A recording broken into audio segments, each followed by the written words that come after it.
खाद्य व्यवस्था तथा व्यापार कम्पनीको गोदाममा पुगेका उपभोक्ताहरू भनेअनुसारका खसी बोका नपाएपछि रित्तो हात फर्किए। बजारमा भने खसी बोकाको मूल्य मनलाग्दी।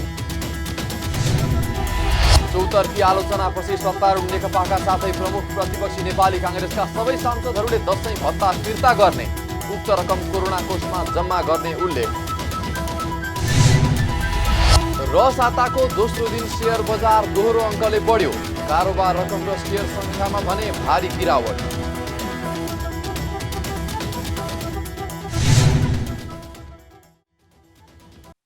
हामी छौं पल पल तपाईसँग,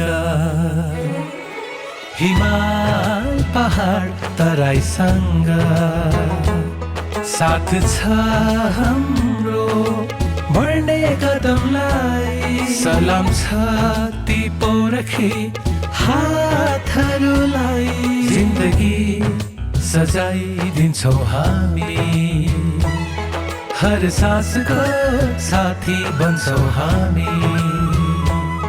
सुरक्षा अनि समृद्धि प्राण छ हाम्रो, हर आफू पनि बचाऊ, अरूलाई पनि बचाऊ। आजै नेपाल लाइफमा जीवन बिमा गरौँ। हामी हौं नेपाल लाइफ। नेपाल लाइफ, किनकि जीवन अमूल्य छ।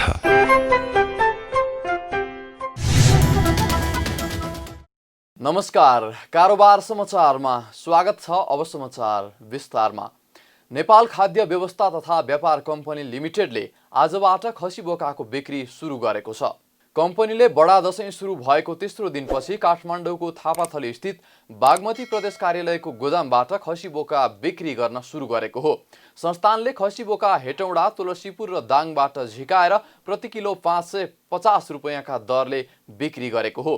कम्पनीले खसी बोकाको बिक्री मूल्य प्रति केजी 560 रुपैयाँ र च्याङ्ग्राको 740 रुपैयाँ निर्धारण गरेको छ। कम्पनीले निर्धारण गरेको मूल्यमा प्रति केजी 10 रुपैयाँको दरले सहुलियत दिएको छ। कम्पनीले यस वर्ष च्याङ्ग्रा भने बिक्री गर्ने छैन। मुस्ताङबाट 1000 वटा च्याङ्ग्रा ल्याएर बिक्री गर्ने भने पनि कम्पनीले प्राविधिक कठिनाई जनाउँदै यस वर्ष च्याङ्ग्रा बिक्री नगर्ने जनाएको छ। कम्पनीले यस पटक निर्धारण गरेको मूल्य भने गत वर्षकै हो। गत वर्ष खसीको मूल्य प्रति किलो 560 रुपैयाँ र च्याङ्ग्रा 740 निर्धारण गर्दै बिक्री वितरण सुरु गरेको थियो।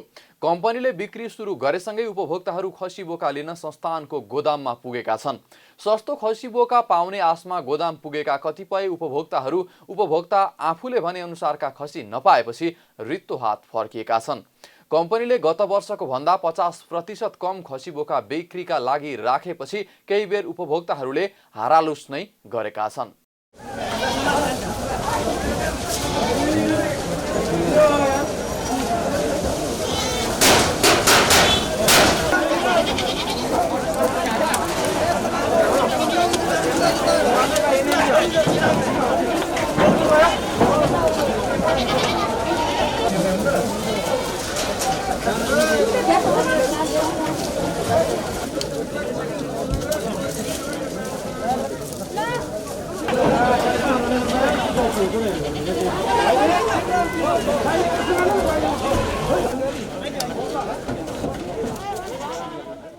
संस्थानले बजार मूल्य नियन्त्रणका लागि भन्दै हरेक वर्षको दशैंमा खसी बोका र च्याङ्ग्रा बिक्री गर्दै आएको छ।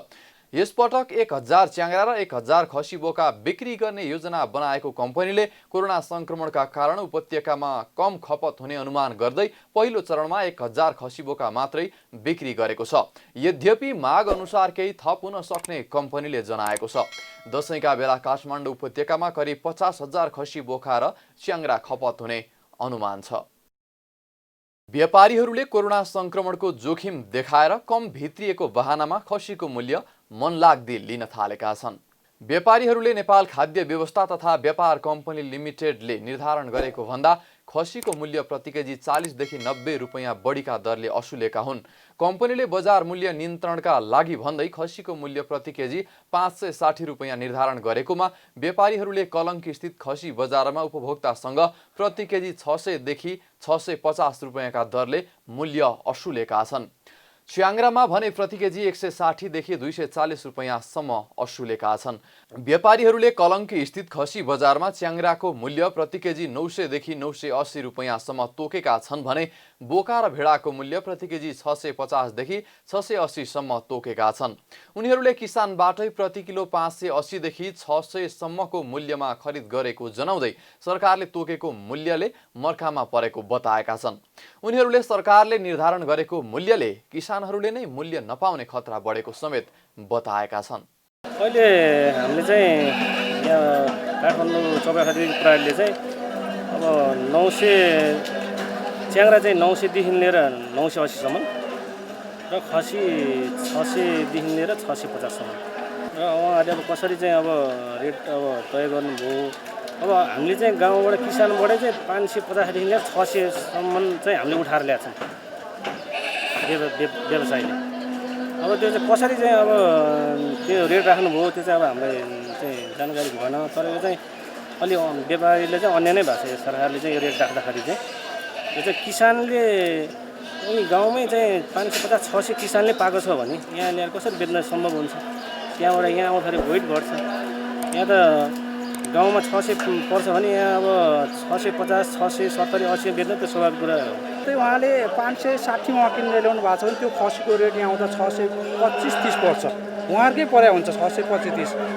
उहाँले 550मा बेच्नुभयो भने उहाँलाई त घाटा हो यो भने मैले उहाँलाई घाटा हुँदा किनभने तपाईँ घाटामा व्यापार गर्नु भएन। एउटा बजारमा किसानमा कतिमा किसानले राख्छ भने त्यो रेट त भोलि यो खाद्य संस्थानले गर्दाखेरि किसानले चाहिँ मूल्य नपाउन सक्ने सम्भावना हुन्छ। अब काठमाडौँ उपत्यकामा दशैंका बेला करिब 50,000 खसी बोका खपत हुने अनुमान छ। तर यसपटक कोरोना संक्रमणको जोखिमले गर्दा बिक्री कम भएको व्यवसायीहरूले जनाएका छन्। उनीहरूले विगतका वर्षमा दशैंका लागि दैनिक 5,000 खसी बिक्री हुने गरेकोमा यसपटक दैनिक 1000 वटा पनि बिक्री हुन मुस्किल भएको बताएका छन्। विगत वर्षहरूमा यहाँनिर हामीले डेली लगभग 5,000 को हाराहारीमा हामीले खसी बोका बिक्री गर्थ्यौँ यो समयमा भनेदेखि अहिले आएर 1000 वटा पनि बिक्री नहुने अवस्था अहिले सिर्जना भएको छ। अब त्यसको आम असर हाम्रो उपभोक्तालाई पनि उपभोक्ता भन्दा पनि हाम्रो सम्पूर्ण यो खसी पालन व्यवसायमा जुन राख्नु भएको छ किसानहरूलाई पनि त्यसको असर चाहिँ परेको हामीले महसुस गरेका छौँ। किनभनेदेखि अहिले यहाँ बिक्री छैन। बिक्री नभएपछि डिमान्ड नभएपछि खसी बोका पनि हामीले त्यो अनुसारको उहाँहरूले पालेको जति गाउँघरमा जति हामीलाई अहिले डिमान्ड आएको छ त्यति हामीले यहाँनिर ल्याउन सकेका अवस्था छैन। किनभने यहाँ बिक्री नै छैन। त्यसले गर्दाखेरि अलिकति समस्याहरू चाहिँ देखिया छ। हामीलाई धेरै चाप पनि छ। हामीलाई धेरै प्रेसर पनि छ। हाम्रो खसी बोकाहरू लिदिनु पऱ्यो उ गरिदिनु पऱ्यो। हाम्रो गाउँघरमा चाहिँ बिक्री भएन भन्ने खालको पनि आएको छ। नेपाल खाद्य व्यवस्था तथा व्यापार कम्पनी लिमिटेडले यस वर्षका लागि निर्धारण गरेको मूल्य गत वर्षकै हो। कम्पनीले गत वर्ष पनि खसीको मूल्य प्रति केजी 560 र च्याङ्ग्राको मूल्य प्रति केजी 740 रुपैयाँ तोकेको थियो। चौतर्फी आलोचनापछि सत्तारूढ नेपाल कम्युनिस्ट पार्टी नेकपा र प्रमुख प्रतिपक्षी नेपाली काङ्ग्रेसका सबै संघीय संसदका सांसदहरूले दशैं भत्ता बापत प्राप्त गरेको रकम फिर्ता गर्ने भएका छन्। काङ्ग्रेसले सोमबार विज्ञप्ति जारी गर्दै पार्टीको तर्फबाट प्रतिनिधित्व गर्ने सबै संघीय संसदका सदस्यहरूलाई उपलब्ध गराइएको दशैं भत्ता बापतको रकम फिर्ता गर्ने निर्णय गरेको जनाएको हो। उक्त रकम बापत हुन आउने 43,20,810 रुपैयाँ जनताको उपचारका लागि संघीय संसद सचिवालय मार्फत सरकारले स्थापना गरेको कोरोना भाइरस संक्रमण रोकथाम नियन्त्रण तथा उपचार कोषमा जम्मा गर्ने निर्णय गरेको विज्ञप्तिमा उल्लेख छ। संसदीय दलका नेता समेत रहेका सभापति शेरबहादुर देउवाले सोमबार सांसदहरूलाई भत्ता फिर्ता गर्न निर्देशन दिनुभएको थियो।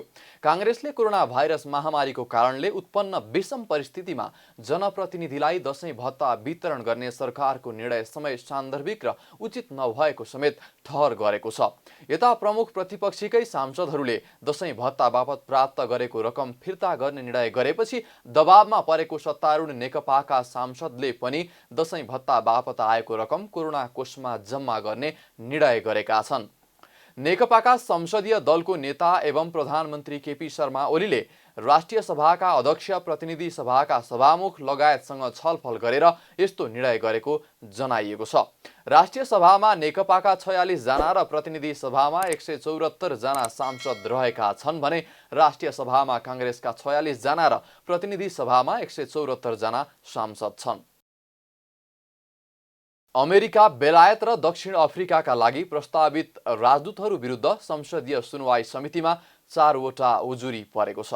समितिले प्रस्तावित राजदूतहरू विरुद्ध परेका उजुरी सोमबार खोलेको हो। उजुरी खोलिएसँगै समितिले गम्भीर प्रकृतिका 4 वटा उजुरी परेको बताएको छ। समितिले असोज 21 गते 10 दिनको म्याद दिएर सार्वजनिक उजुरी आह्वान गरेको थियो।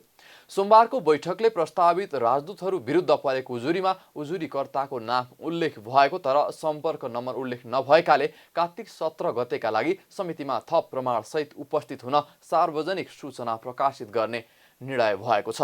उजुरी परेका मध्ये अमेरिकाका लागि प्रस्तावित राजदूत पूर्व अर्थमन्त्री डाक्टर युवराज खतिवडा विरुद्ध 3 वटा र संयुक्त अधिराज्य बेलायतका लागि प्रस्तावित राजदूत पूर्व मुख्य सचिव लोकदर्शन रेग्मी विरुद्ध 1 वटा रहेको सभापति कर्णले बताए। सरकारले डाक्टर युवराज खतिवडालाई अमेरिकाका लागि आवासीय राजदूतसँगै Panama, Costa Rica, Mexico, all Salvador, होन्डुरस र ग्वाटेमालका लागि गैर आवासीय राजदूतमा नियुक्तिका लागि सिफारिस गरेको थियो। त्यस्तै पूर्व मुख्य सचिव लोकदर्शन रेग्मीलाई बेलायतका लागि आवासीय र गणतन्त्र आयरल्यान्ड र गणतन्त्र माल्टाका लागि गैर आवासीय राजदूतका लागि सिफारिस गर्ने निर्णय सरकारले गरेको थियो। त्यस्तै डाक्टर निर्मल कुमार विश्वकर्मालाई दक्षिण अफ्रिकाका लागि आवासीय राजदूत र Botswana, Kenya, Congo, Tanzania, Zambia, Zimbabwe, ग्यावेन लगायतका देशका लागि गैर आवासीय राजदूत पदमा नियुक्त गर्न सिफारिस गरेको छ। साताको दोस्रो दिन शेयर कारोबार मापन गर्ने नेप्से परिसूचक दोहोरो अङ्कले बढेको छ। आइतबार ओह्रालो लागेको नेप्से परिसूचक सोमबार भने 13.58 अङ्कले बढेर 1570.38 अङ्कमा पुगेको हो। क वर्गका कम्पनीहरूको कारोबार मापन गर्ने सेन्सिटिभ इन्डेक्स पनि 2.62 अङ्कले बढेको छ। नेप्सेमा कारोबार हुने व्यापार बाहेकका सबै उपसमूहमा हरियाली छाएका छन्। व्यापार भने झिनो अङ्कले ओह्रालो लागेर राताम्य देखिएको छ। नेप्से परिसूचक दोहोरो अङ्कले बढे पनि कारोबार रकम भने 1 अर्ब रुपैयाँ पनि पुग्न सकेन। दिनभर भएका 15,478 कारोबारबाट 189 कम्पनीका 33,53,000 भन्दा बढी किता शेयर किनबेच भएका छन्, जस अनुसार कारोबार रकम 97,90,94,000 रुपैयाँमा रोकिएको छ। कारोबार समाचारमा अब सुन, चाँदी र तरकारीको थोक मूल्य तथा विदेशी विनिमय दर सम्बन्धी जानकारी।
बिदा हुनुअघि अहिलेसम्मका प्रमुख समाचार फेरि एकपटक। खाद्य व्यवस्था तथा व्यापार कम्पनीको गोदाममा पुगेका उपभोक्ताहरू भनेअनुसारका खसी बोका नपाएपछि रित्तो हात फर्किए। बजारमा भने खसी बोकाको मूल्य मन लाग्ने। चौतर्फी आलोचनापछि सत्तारूढ नेकपाका साथै प्रमुख प्रतिपक्षी नेपाली काङ्ग्रेसका सबै सांसदहरूले दशैं भत्ता फिर्ता गर्ने, उक्त रकम कोरोना कोषमा जम्मा गर्ने उल्लेख। रसाताको दोस्रो दिन शेयर बजार दोहोरो अङ्कले बढ्यो। कारोबार रकम र शेयर सङ्ख्यामा भने भारी गिरावट।